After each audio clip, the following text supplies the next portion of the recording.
Bien, hermanos, una vez más el Señor nos concede la gracia de ofrecer un nuevo espacio, de llegar nuevamente a sus hogares a través de la televisión, Televida, el canal de la familia, Canal 41 y otras redes sociales con su programa Profundizando en la Fe.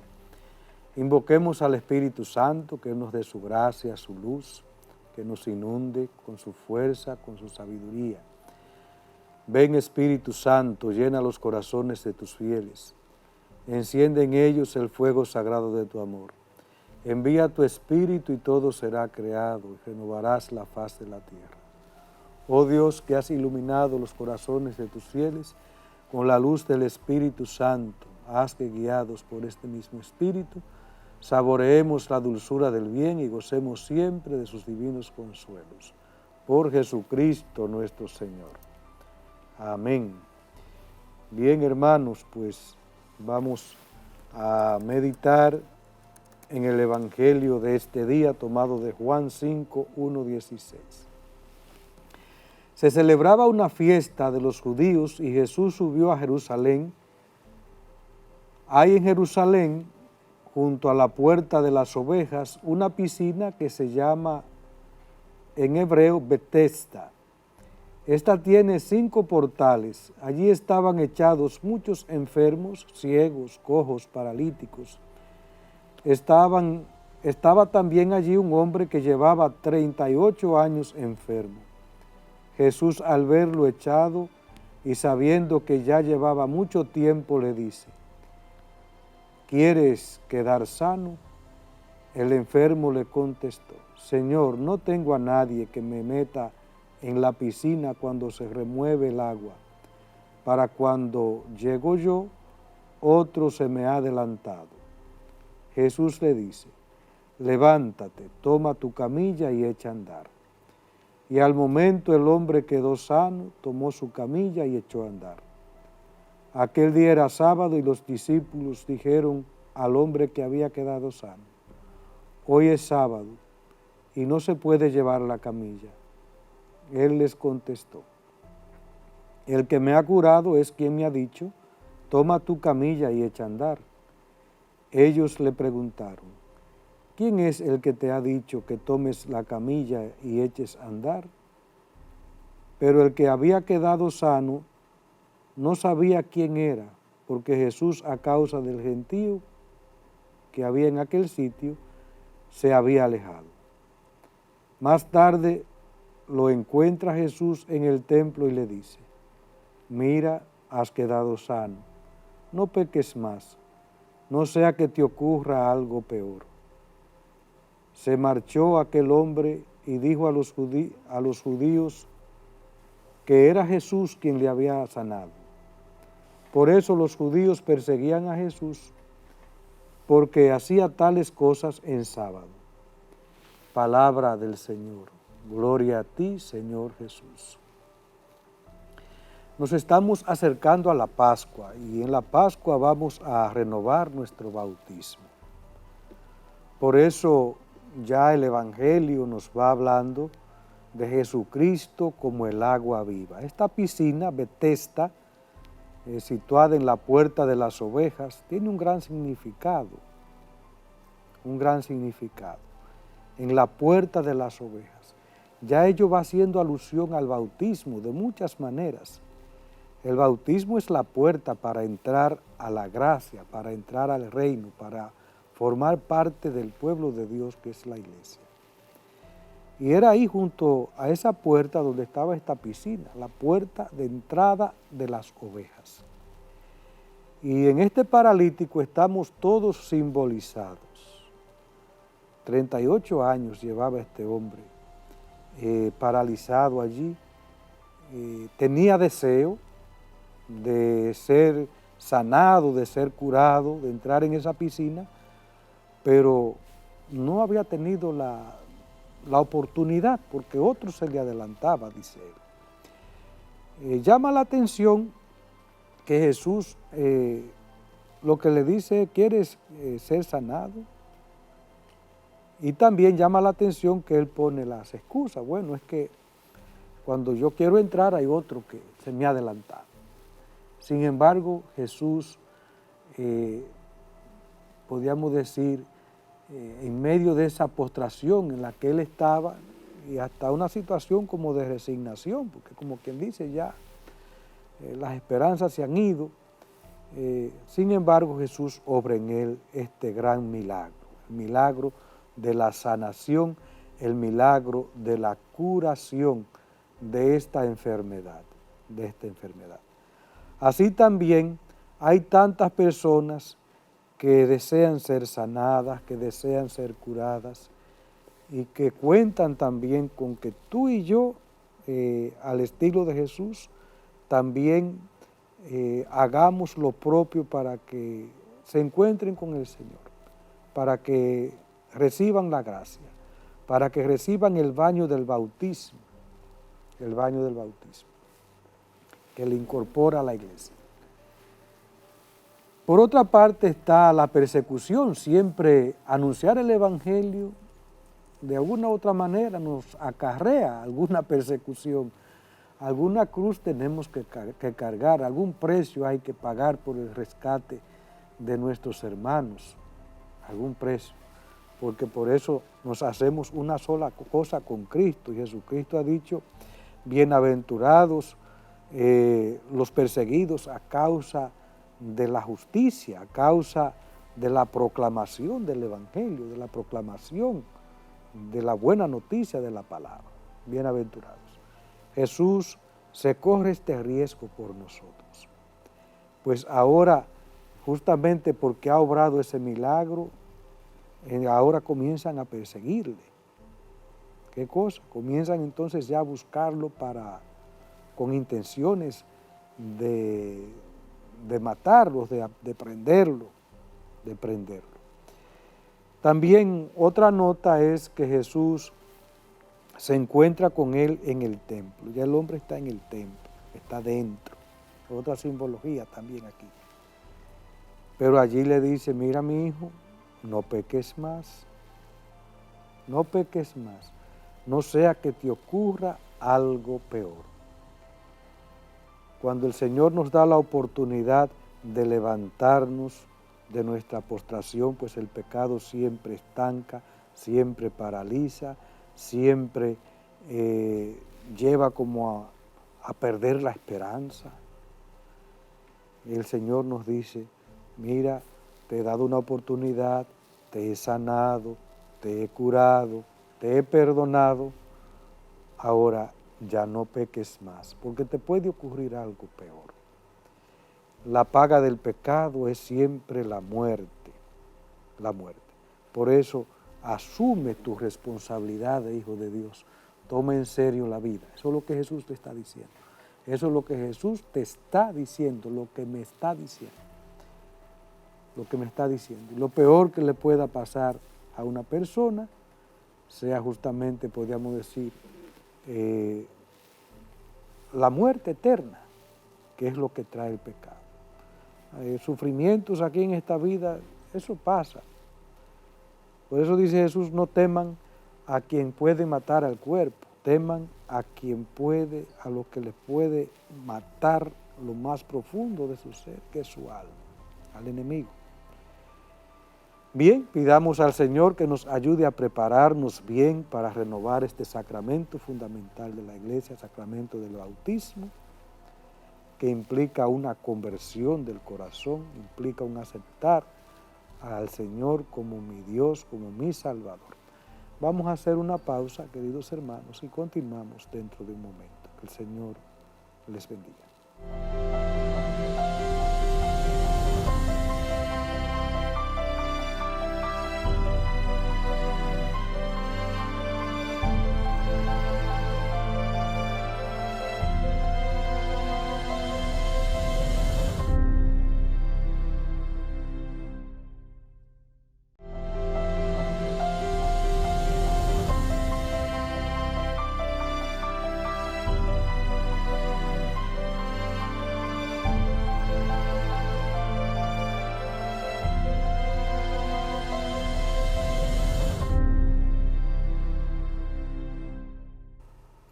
Bien, queridos hermanos, en estos últimos capítulos hemos estado reflexionando en torno a ese artículo del credo que dice, que reza: creo en la Iglesia que es una, santa, católica y apostólica. Y nos hemos detenido en la Iglesia una, en la Iglesia santa. Pues hoy en este capítulo nos vamos a detener en esa otra nota fundamental de la Iglesia. Es una nota porque habla de su esencia y de su misión, que es la Iglesia católica. Creo en la Iglesia que es católica. ¿Qué significa eso de que es católica? La Iglesia es católica primeramente porque en ella está presente Jesucristo. Y Jesucristo es el modelo de todo hombre. Por eso dice el Concilio Vaticano II en una de sus constituciones, en la Gaudium et Spes, en el número 22, que el misterio del hombre solo se esclarece a la luz del misterio del Verbo encarnado. Cada hombre lleva la imagen de Dios. Pues la Iglesia es católica porque en ella está presente real y vivamente Jesucristo. Más aún, ella es el cuerpo místico de Cristo.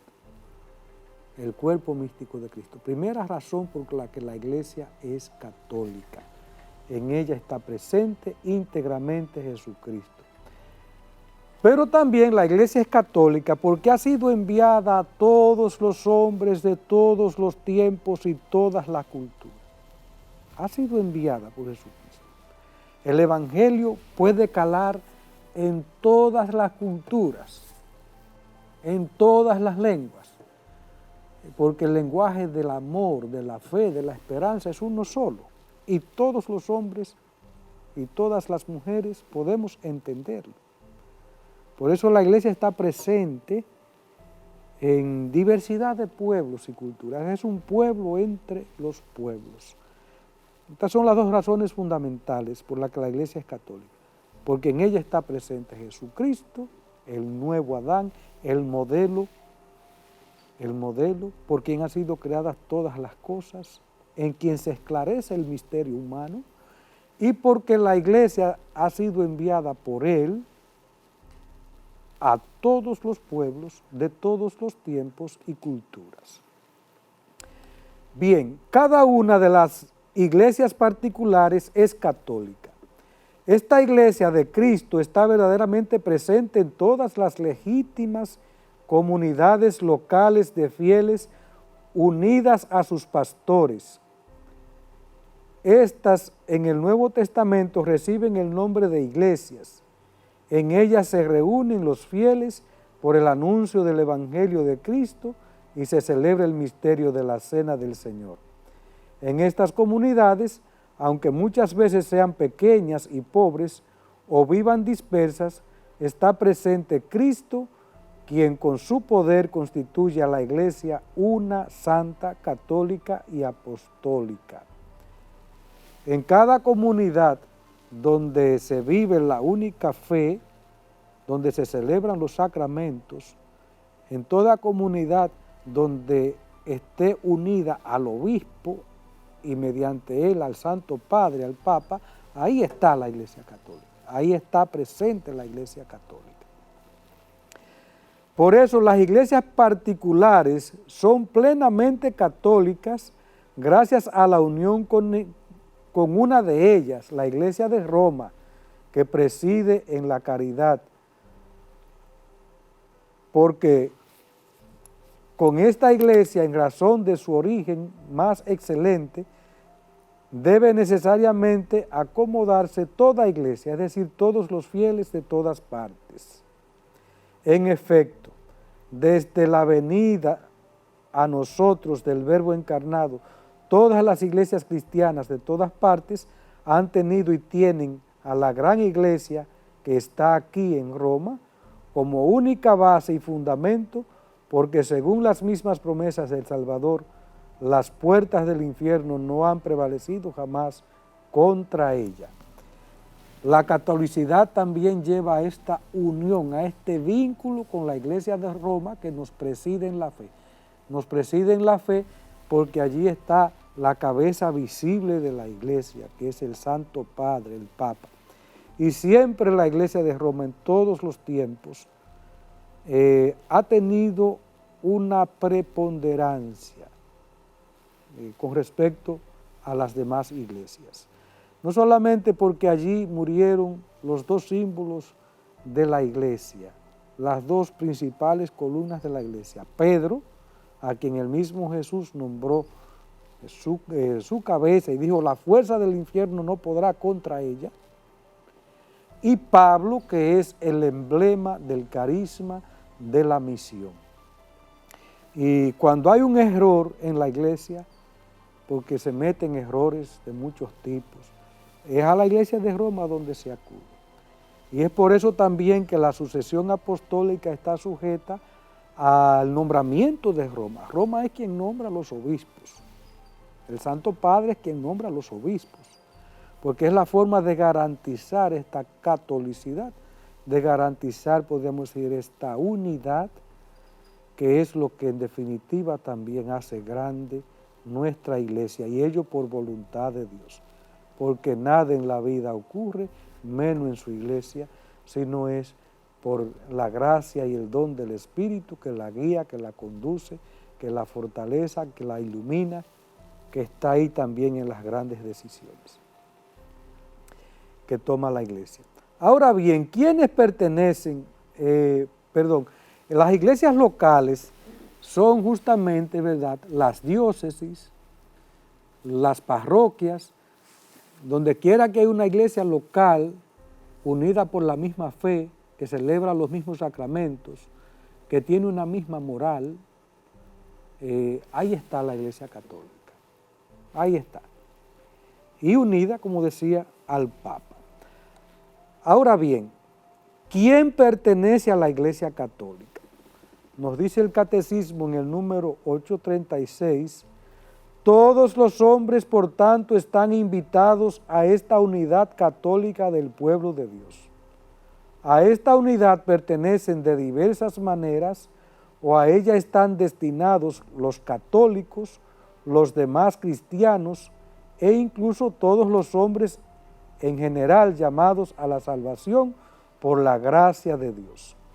Hay aquí tres niveles, por eso dice, a esta unidad pertenecen de diversas maneras, o a ella están destinados primeramente los católicos, es decir, todos los que estamos en plena comunión de fe, de culto, de moral y en comunión jerárquica con la iglesia, pero también los demás cristianos, porque guardan de una u otra manera algún vínculo de unidad con nosotros, ya sea por el sacramento del bautismo que han recibido válidamente,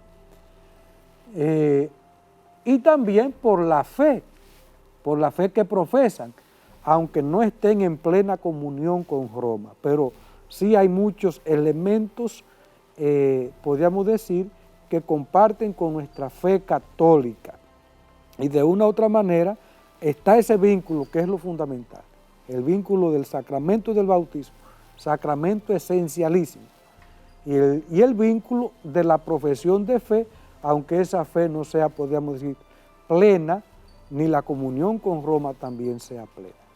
Y por otra parte también están los que están llamados a la salvación por la gracia de Dios, son aquellos que el teólogo Karl Rahner llamó cristianos anónimos, es decir, aquellos que ya de acuerdo a su conciencia, aunque no han escuchado del Evangelio, viven en el bien, viven en la justicia, viven en la verdad, que de una u otra manera tienen ese vínculo, podríamos decir, como natural, cristianos anónimos, dice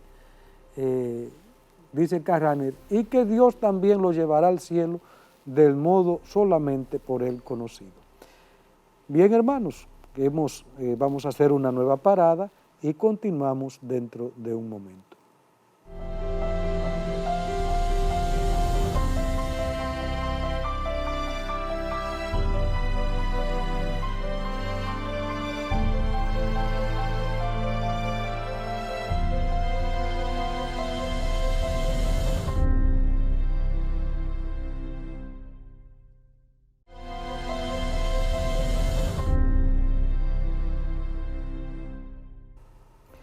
Bien, queridos hermanos, en estos últimos capítulos hemos estado reflexionando en torno a ese artículo del credo que dice, que reza: creo en la Iglesia que es una, santa, católica y apostólica. Y nos hemos detenido en la Iglesia una, en la Iglesia santa.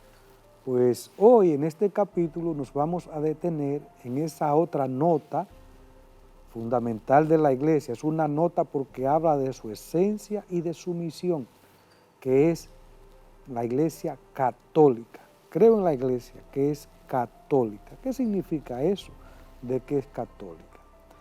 La Iglesia es católica primeramente porque en ella está presente Jesucristo.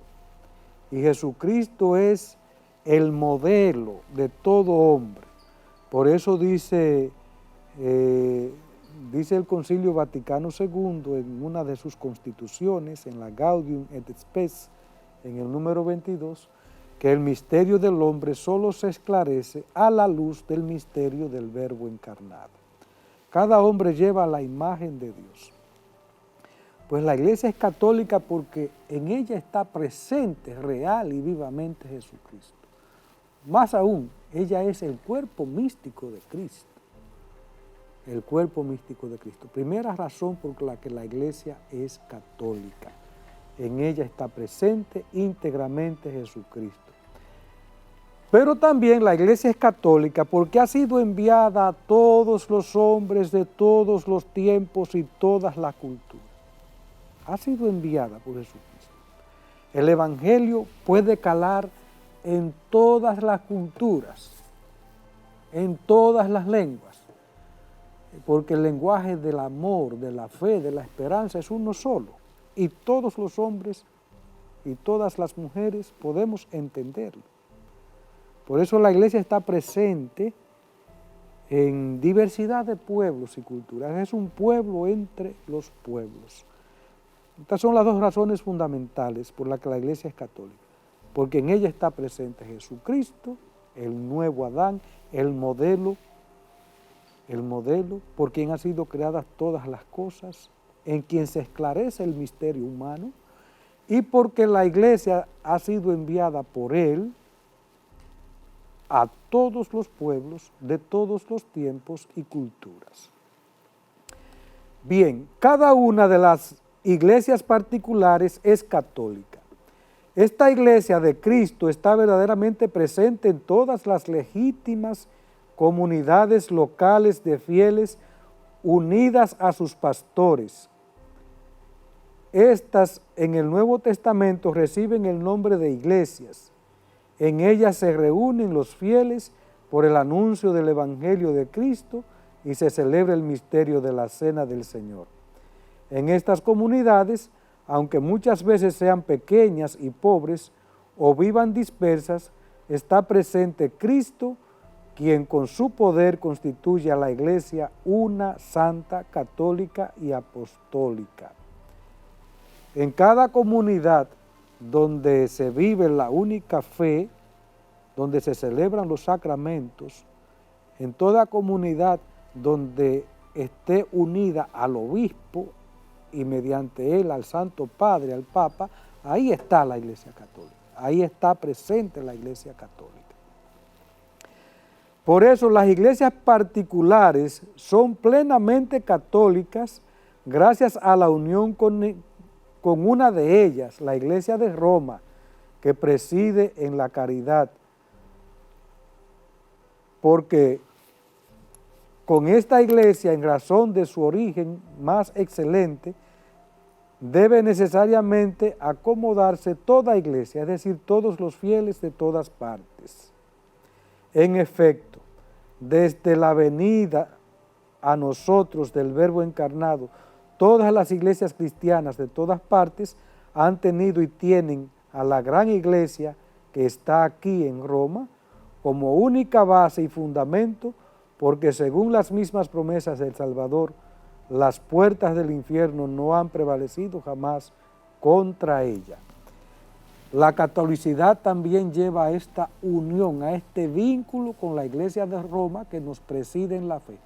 Nos preside en la fe porque allí está la cabeza visible de la Iglesia, que es el Santo Padre, el Papa.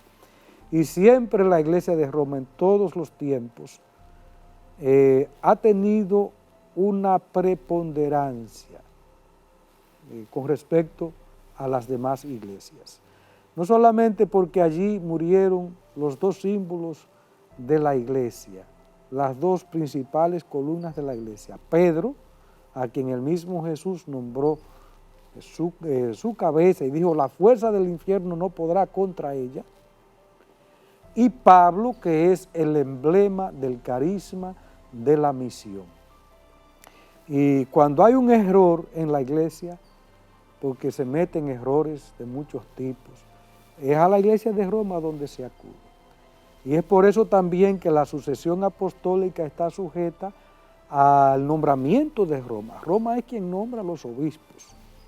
El Santo Padre es quien nombra a los obispos, porque es la forma de garantizar esta catolicidad, de garantizar, podríamos decir, esta unidad, que es lo que en definitiva también hace grande nuestra iglesia, y ello por voluntad de Dios, porque nada en la vida ocurre, menos en su iglesia, sino es por la gracia y el don del Espíritu que la guía, que la conduce, que la fortaleza, que la ilumina, que está ahí también en las grandes decisiones que toma la iglesia. Ahora bien, ¿quiénes pertenecen?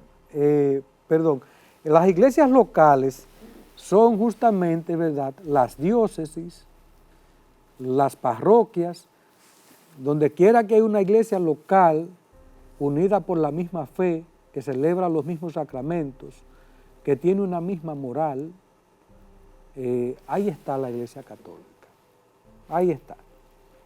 Y unida, como decía, al Papa. Ahora bien, ¿quién pertenece a la Iglesia Católica? Nos dice el Catecismo en el número 836, todos los hombres, por tanto, están invitados a esta unidad católica del pueblo de Dios.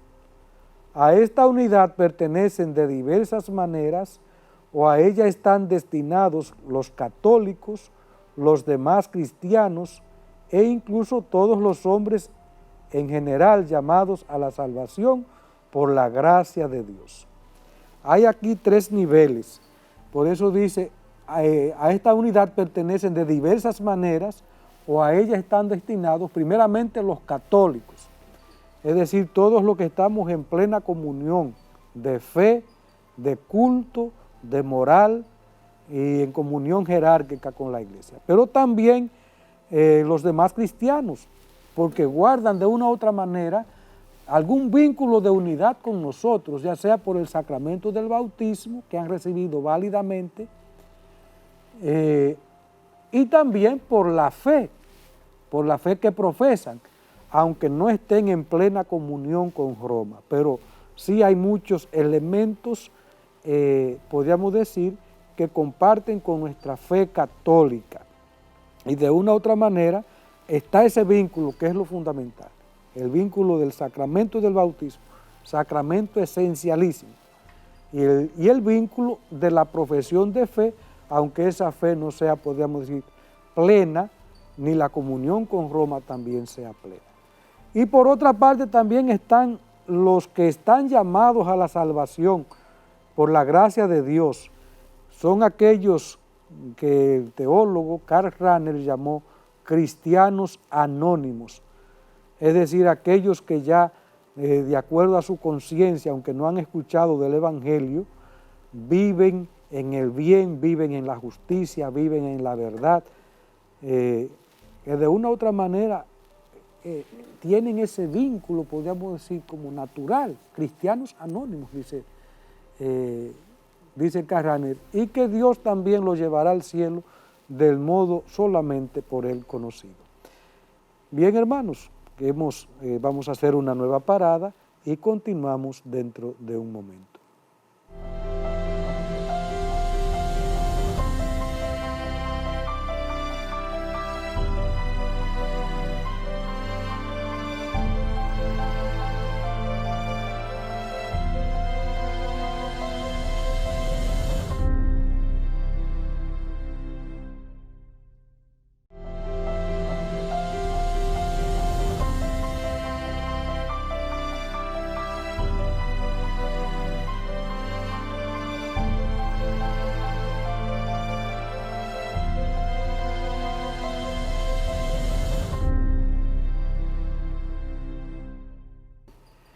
Bien, queridos hermanos, seguimos matizando esta nota fundamental de la Iglesia, la catolicidad. Y partimos de una pregunta: ¿quiénes pertenecen a la Iglesia Católica? Y decíamos que los que están unidos plenamente por la vida, por la fe que profesamos, por la celebración de los sacramentos y también por el vínculo con Roma, con la cabeza, el que es la Iglesia que nos preside en la fe, por voluntad divina. Pero también están los cristianos que pertenecen a otras denominaciones y que han recibido el bautismo y que realmente están bautizados. Si fueron bautizados en el nombre del Padre, del Hijo y del Espíritu Santo y se le infuso el agua sobre su cabeza, están bautizados. Y también porque comparten la fe en Jesucristo como nuestro Dios y nuestro Señor, en el Espíritu Santo, y también en el Dios Padre Todopoderoso. Aunque no estén en una plena comunión, pero hay una comunión esencial, que es esa comunión de fe, y por ese sacramento fundamental que es el bautismo. Y también los llamados cristianos anónimos, es decir, aquellos que están llamados a escuchar el Evangelio y que por una razón u otra lo ignoran. Eso es lo que Rahner llama, ese gran teólogo, cristianos anónimos. Seguimos matizando este punto. Están plenamente incorporados a la sociedad que es la Iglesia aquellos que, teniendo el Espíritu de Cristo, aceptan íntegramente su constitución y todos los medios de salvación establecidos en ella, y están unidos dentro de su estructura visible a Cristo, que la rige por medio del sumo pontífice y de los obispos mediante los lazos de la profesión de la fe, de los sacramentos, del gobierno eclesiástico y de la comunión. No se salva, en cambio, el que no permanece en el amor, aunque esté incorporado a la Iglesia, pero está en el seno de la Iglesia, con el cuerpo, pero no con el corazón. Entonces, plenamente están incorporados los que vivimos, como decía, en esta plenitud de fe, de sacramentos, de estructura, de comunión con Roma, pero cuidadito, por eso el catecismo señala, ¿verdad?, el catecismo, que es la enseñanza, el magisterio de la Iglesia, que no se salva aquel que no permanece en el amor. No se salva aunque esté bautizado, aunque sea sacerdote. Si no vivimos el amor, no vamos a experimentar la gracia de la salvación, porque la fe verdadera actúa por la caridad, como nos dice el apóstol San Pablo. Y en definitiva, dice San Juan de la Cruz, vamos a ser juzgados por el amor. Y qué pena sería que otros que no están plenamente incorporados a la Iglesia, pero que vivieron la caridad y vivieron la justicia, y entrarán en el reino de los cielos. Entrarán. Jesús es clarísimo con eso. Y que nosotros entonces, que nos preciamos de vivir en la fe católica, pero quizás no actuamos con el amor, ni con la entrega, ni con la generosidad que implica esta fe, este llamado, entonces nos quedemos fuera. Qué triste, lo dice San Pablo también en otro texto, ¿verdad? Yo también me meto a correr en la carrera, no sea que yo ayude a otro y al final quede yo descalificado. Entonces, el hecho de que yo podríamos decir visiblemente esté en ese cuerpo, pero mi alma no esté ahí, no me garantiza. Se equivoca el católico que crea que porque está bautizado y confirmado, hizo la primera comunión, ya tiene una garantía. Naturalmente, todo eso es gracia, es don, pero cuidadito, todo don también implica una responsabilidad, una tarea, un compromiso. Un compromiso. Por eso estos sacramentos debemos recibirlos siempre con una gran conciencia. ¿Y cuántos obstáculos ponemos a veces cuando el sacerdote o el catequista nos dice, miren mis hijos, hay que prepararse? Hay que prepararse porque esto no es tradición, esto no es simple tradición, no, es conciencia, conciencia. Por tanto, si me exigen un cursito de 2 o 3 horas, ya inmediatamente poniendo cuántas excusas para no asistir. Pero si quiero bautizarme, si quiero pertenecer, bueno, pues entonces tengo que saber lo que voy a recibir. Para recibirlo con conciencia primeramente, con conciencia. Además nosotros también tenemos que, podríamos decir, tener esa certeza de que al menos cumplir. Si ya usted cogió por otro camino, eso es otra cosa. No es, podríamos decir, no es asunto de paño tibio, sino de abrazar la fe como es, con todas sus exigencias, todas sus exigencias. Bien, queridos hermanos, hemos llegado ya al final de su programa, Profundizando en la Fe.